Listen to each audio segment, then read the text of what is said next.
ఓం నారాయణ ఆది నారాయణ. ఓం నారాయణ ఆది నారాయణ ఛానల్ను ఆదరిస్తున్న గురు బంధువులకు స్వాగతం, సుస్వాగతం. ఓం నారాయణ ఆది నారాయణ. ఓం శ్రీ భగవాన్ వెంకయ్య స్వామినే నమః. ఆశ్రిత జనరక్షకుడు, దీనజన బాంధవుడు శ్రీ భగవాన్ వెంకయ్య స్వామి వారి పాద పద్మములకు నా ప్రణామములు. సమస్త సగుణ రూప నిర్గుణ రూప గురుదేవుల పాద పద్మములకు నా నమస్సుమాంజలి.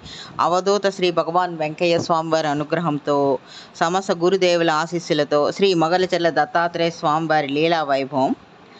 ఓం శ్రీ గణేశాయ నమః. ఓం శ్రీ సరస్వతి. ఓం శ్రీ గురుభ్యో నమః. ఓం నారాయణ ఆది నారాయణ.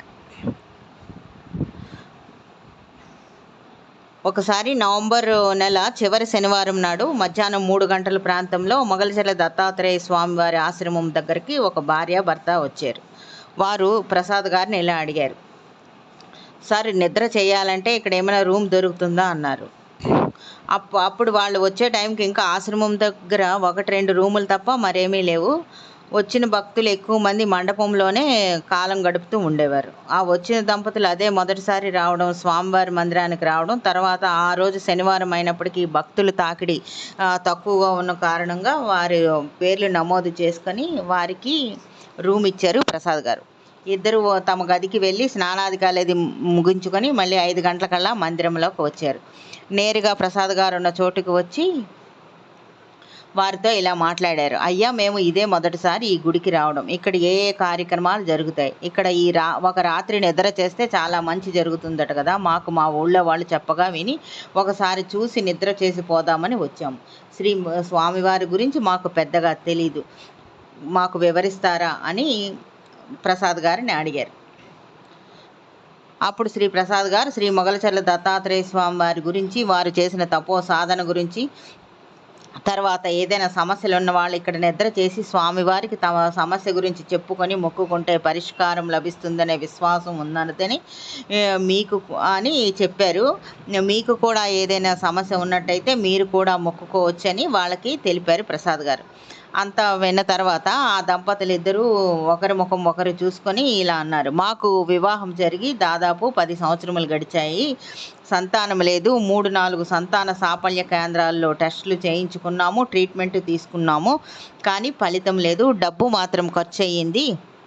ఇక్కడికి వచ్చి మొక్కుకుంటే సంతానం కలుగుతుందని విన్నాము, అందుకోసం ఇక్కడ నిద్ర చెయ్యాలని నిశ్చయించుకొని వచ్చాము అని అన్నారు. అప్పుడు ప్రసాద్ గారు ఇలా అన్నారు, మీరు మనస్ఫూర్తిగా స్వామివారి మీద విశ్వాసం ఉంచి ఆ సమాధి ముందు మొక్కుకోండి, ఆ పైన మీ అదృష్టం అని చెప్పి ఇలా అన్నారు ప్రసాద్ గారు. ఇంకాసేపట్లో పల్లకీ సేవ మొదలవుతుంది, అందులో పాల్గొనండి అని చెప్పారు. సరే అన్నట్టు తల ఊపారు ఇద్దరు. ఆ రోజు పల్లకీ సేవలో ఆ దంపతులిద్దరూ తమ పేరుతో అర్చన చేయించుకున్నారు. భర్త మాత్రం స్వామివారి మందిరం చుట్టూ 3 ప్రదక్షిణలు పల్లకీ మోస్తూ తిరిగారు. రాత్రికి ఆ మండపంలోనే పడుకున్నారు. మళ్ళీ ఉదయం లేచి శ్రీ స్వామివారి సమాధికి మొక్కుకొని తమ ఊరికి వెళ్ళిపోయారు. వెళ్లే ముందు ప్రసాద్ గారి దగ్గరికి వచ్చి ప్రసాద్ గారి దగ్గర ఫోన్ నెంబర్ కూడా తీసుకొని వెళ్ళారు. ఆ తర్వాత 4-5 నెలలు గడిచిపోయాయి. శివరాత్రి కూడా అయిపోయింది. ఆ తర్వాత శివరాత్రి అయిపోయిన తర్వాత ఒక శనివారం మధ్యాహ్నం నాడు వాళ్ళు మళ్ళీ మొగలచెర్ల దత్తాత్రేయ స్వామి మందిరానికి వచ్చారు. ఇప్పుడు వారి మొహాలు ఎంతో సంతోషంగా ఉన్నాయి. ప్రసాద్ గారి దగ్గరికి వచ్చి ఇలా చెప్పారు, అయ్యా, శ్రీ స్వామివారు మమ్మల్ని కరుణించారు అని చెప్పారు. మేము ఇక్కడ నిద్ర చేసి వెళ్ళిన రోజే మేము ఇక్కడ వచ్చి నిద్ర చేసి వెళ్ళిన రోజే శ్రీ మొగలచెర్ల దత్తాత్రేయ స్వామివారు నా భార్య స్వప్నంలో స్వామివారు కనిపించి ఆశీర్వదించారు.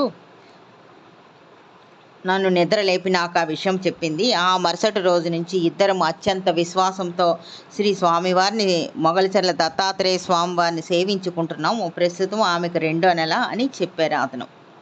ఆ దంపతుల విశ్వాసమే వాళ్ళకి ఆ ఫలితాన్ని ఇచ్చింది. నమ్మి కొలిచిన వాళ్ళ కోరికలు తీరుస్తానని, తన సమాధి నుంచే తాను అందరినీ కాపాడుతానని శ్రీ మొగలచెర్ల దత్తాత్రేయ స్వామివారి ఇచ్చిన అభయం మరొక్కసారి రుజువయ్యింది. వారికి మొదటి సంతానంగా ఆడపిల్ల, తర్వాత మరో 2 ఏళ్లకు మగపిల్లవాడు పుట్టారు. అమ్మాయికి 3వ నెల వయసు వచ్చిన తర్వాత మందిరానికి వచ్చి అన్నదానం చేసి వెళ్ళారు. అదేవిధంగా పిల్లవాడు పుట్టిన తర్వాత కూడా 3 నెలలకు వచ్చి అన్నదానం చేసుకొని వెళ్ళారు. వారు తరచూ శ్రీ మొగలచెర్ల దత్తాత్రేయ స్వామివారిని వచ్చి సేవించుకుంటూ ఉంటారు. ఇంకొక లీల. ఈమె పేరు శకుంతలమ్మ, ఊరు కృష్ణారెడ్డిపల్లె. ఈమెకి కడుపు నొప్పి. ఈమె స్వామివారిని 30 ఏళ్ల వయసు అప్పుడే స్వామివారు మాలకొండలో తపస్సు చేస్తూ ఉన్నప్పుడే ఈమె భర్త, వీరికి 3 ఏళ్ల వయసు ఉన్న వారి అబ్బాయి స్వామివారి మాలకొండలో తపస్సు చేసుకుంటున్నప్పుడే వీరు 2-3 సార్లు దర్శించుకున్నారు. శ్రీ మొగలిచర్ల దత్తాత్రేయ స్వామివారు వీరిని పార్వతీదేవి మఠం వద్ద కూర్చొని ఉన్నప్పుడు ఈ దంపతులు వీరి అబ్బాయి నమస్కారం చేసుకొని కూర్చున్నారు. స్వామివారు వీళ్ళని ఆశీర్వదించారు. ఆ రోజు నుంచి స్వామివారంటే వీరికి భక్తి విశ్వాసాలు. ఒకసారి వీరు మాలకొండ వెళ్ళి పార్వతీదేవి మఠం వద్దకు వచ్చేటప్పటికి ఈమె భర్తకి, శకుంతలమ్మ భర్త గారికి కడుపు నొప్పి వచ్చింది. అప్పుడు అక్కడికి స్వామివారి దగ్గరికి, అక్కడ మాలకొండ తపస్సు చేసుకుంటూ ఉంటున్నారు కదా, అక్కడికి వెళ్ళారు. వెళ్ళేటప్పటికి మొగలిచర్ల దత్తాత్రేయ స్వామివారు వీరికి పార్వతీదేవి దగ్గర అమ్మవారి ముందున్న తీర్థం తీసి వీరి భర్తకి ఇచ్చారు. ఈమె భర్తకి కొద్దిసేపటికి కడుపు నొప్పి తగ్గిపోయింది. అది ఆ సంఘటన వీరికి ఇంకా విశ్వాసం, శ్రీ మొగలిచర్ల దత్తాత్రేయ స్వామివారి మీద ఇంకా విశ్వాసం పెంచింది. వీరు శ్రీ మొగలిచర్ల దత్తాత్రేయ స్వామివారు ఇక్కడ సమాధి చెందిన తర్వాత కూడా చాలాసార్లు ఇక్కడికి వచ్చి దర్శించుకుని వెళ్తూ ఉంటారనమాట. ఆ తర్వాత ఈమెకి 70 ఏళ్ళ వయసు ఉన్నప్పుడు ఈమెకి కడుపు నొప్పి వచ్చింది. కడుపు నొప్పి వస్తే కొడుకు డాక్టర్ దగ్గరికి తీసుకువెళ్తాను అని చెప్తే ఆవిడ ఒప్పుకోలేదు. ఆవిడ ఒప్పుకోకుండా నేను దత్తాత్రేయ స్వామివారి దగ్గరికే వెళ్తాను, అతనే నన్ను రక్షిస్తారు, అతనే నన్ను కాపాడుతారు అని కొడుకు చెప్పినట్టు డాక్టర్ దగ్గరికి వెళ్లకుండా ఈమె మందిరానికే వచ్చేసి అక్కడ మందిరంలోనే పడుకుంటూ ఇలా వేడుకుండేది. స్వామి దత్తాత్రేయ, నాకు ఈ బాధను తగ్గించు నాయన, లేకపోతే నన్ను త్వరగా తీసుకెళ్ళిపో తండ్రి అంటూ స్వామివారిని వేడుకుంటూ ఉండేది. ఉదయం స్వామివారికి ప్రభాత పూజ అయిన తర్వాత అర్చక స్వాములు ప్రభాత పూజ హారతి అయిన తర్వాత వరుస క్రమంలో వచ్చి తీర్థాన్ని తీసుకునేది. తర్వాత అక్కడే పాదుకలు ఉంచిన చిన్న మండపంలో పాత్ర నుంచి విభూతి తీసుకొని కొంచెం కడుపు మీద రాసుకొని మరికొంచెం విభూతి నోట్లో వేసుకొని తిరిగి వచ్చి మండపంలో పడుకునేది. బాధ తీవ్రంగా ఉన్నప్పుడు నొప్పి భరించలేక స్వామివారిని ప్రార్థించేది. చాలా తీవ్రమైన బాధపడుతూ ఉండేది.